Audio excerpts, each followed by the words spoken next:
Kidnap కేసులో YCP మాజీ MLA ముస్తఫాను Gujarat లో పోలీసులు అరెస్ట్ చేశారు. దీనికి సంబంధించి బ్రేకింగ్ చూస్తున్నాం. అయితే ఇద్దరిని కిడ్నాప్ చేసి నిర్బంధించారని ముస్తఫాపై కేసు నమోదైంది. అప్పటి నుంచి ముస్తఫా పరారీలో ఉన్నారు. సాంకేతిక పరిజ్ఞానంతో ముస్తఫా గుజరాత్ లో ఉన్నట్లు గుర్తించిన నూజివీడు పోలీసులు అక్కడికి వెళ్లి అరెస్ట్ చేశారు.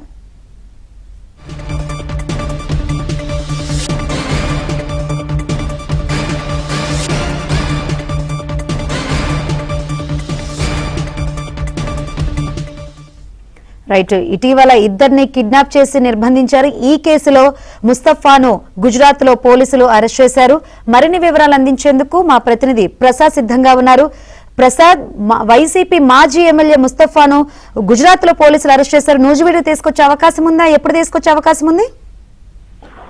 శాంకరి, గుంటూరు తూర్పు నియోజకవర్గ వైసీపీ మాజీ ఎమ్మెల్యే మొహమ్మద్ ముస్తాఫా అలాగే ఆయన కుమారుడు బషీర్లు ఇటీవల నూజివీడు సమీపంలో ఒక వ్యాపారికి సంబంధించిన వ్యవహారంలో వివాదం చోటు చేసుకుంది.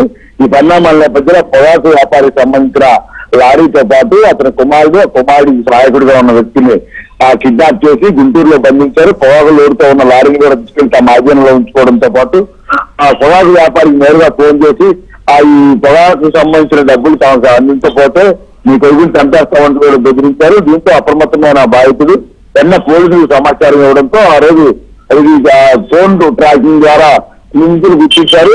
ఎవరైతే స్పాట్ లో ఈ కిడ్నాప్ పాల్పడ్డారో వారిని అరెస్ట్ చేసి నిర్బంధించబడిన పొగాకు వ్యాపారి కుమారుడిని సహాయకుడిని కూడా విడిపించి నూజివీడు తీసుకొచ్చారు. అది ఈ మొత్తం వ్యవహారానికి మాజీ వైసీపీ మాజీ ఎమ్మెల్యే ముస్తఫాతో పాటు అతని కుమారుడు బషీర్లు నేతృత్వంలో కిడ్నాప్ జరిగిందని అతని బెదిరింపులు కూడా కార్ రికార్డుల ద్వారా గుర్తించిన పోలీసులు వారిద్దరిపై కూడా కేసు నమోదు చేసింది. కేసు నమోదు చేసిన విషయం తెలుసుకున్న వెంటనే తండ్రి ఇద్దరు కూడా పరారయ్యారు. అప్పటి నుంచి గాలింపు చర్యలు చేపట్టినప్పటికి కూడా వారు దొరకకుండా వివిధ ప్రాంతాల్లో తిరుగుతున్నారు కూడా గుర్తించారు. అది సాంకేతిక పరిజ్ఞానం ద్వారా ముస్తఫా పై నిఘా పెట్టిన పోలీసులు గుజరాత్ లో ఉన్నట్టు సమాచారం అనుకుని నిన్న ఒక బృందాన్ని ఎవరైతే పంపించారు. నిన్న అర్ధరాత్రి ముస్తఫాను ఒక గెస్ట్ హౌస్ లో ఉన్నట్టు గుర్తించి అక్కడ వీళ్ళు మొత్తం అదుపులో తీసుకుని ప్రస్తుతం తీసుకొచ్చినట్టు తెలుస్తోంది. ఈ రోజు సాయంత్రానికి నూజివీడు తీసుకొచ్చిన తర్వాత అతను విచారించి కోర్టులో హాజరుపరిచే అవకాశం ఉంది. Shankari, right, thank you Prasad.